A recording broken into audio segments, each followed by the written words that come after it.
Having vampires and humans living and working together in society is just asking for a whole lot of bad blood. Conflict, conspiracy, curiosity and chaos all arise in Raymond de Villarreal's debut novel A People's History of the Vampire Uprising, Mulholland, 432 pp. Out of 4. In a nod to what World War Z did for zombies, Vampire Uprising chronicles roughly 3.5 years after the discovery of a virus that gives its hosts extraordinary abilities in a penchant for plasma. The subject matter is somewhat familiar, albeit clever in exploring vampiric tendencies, and the story derivative at times. But Villarreal smartly fleshes out an intriguing what-if scenario with civilization-altering turns and political gamesmanship.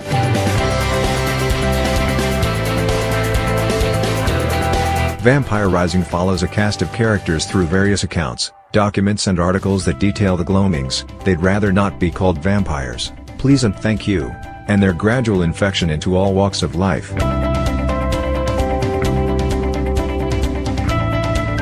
It begins with Liza Soul, a presumed dead woman who walks right out of an Arizona morgue.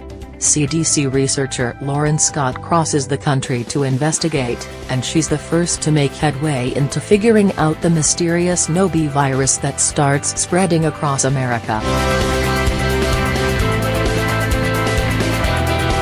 Uprising takes the romantic concept of vampires as tempting, beautiful and arrogant creatures who live for centuries and extrapolates it to modern culture.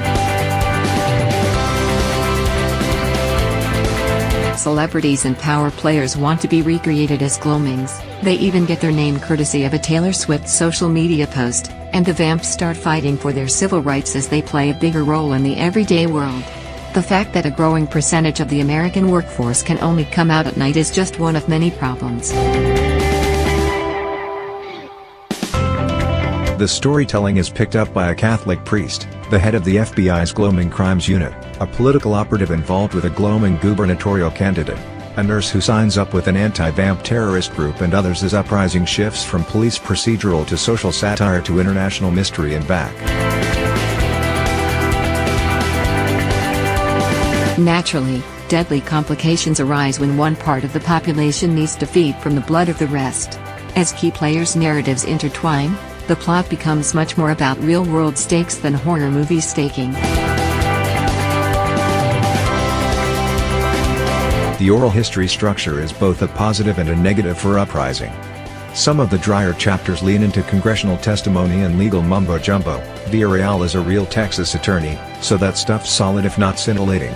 Yet he brings his characters' personalities alive in satisfying fashion, which buoys the expositional parts and helps drive narrative momentum.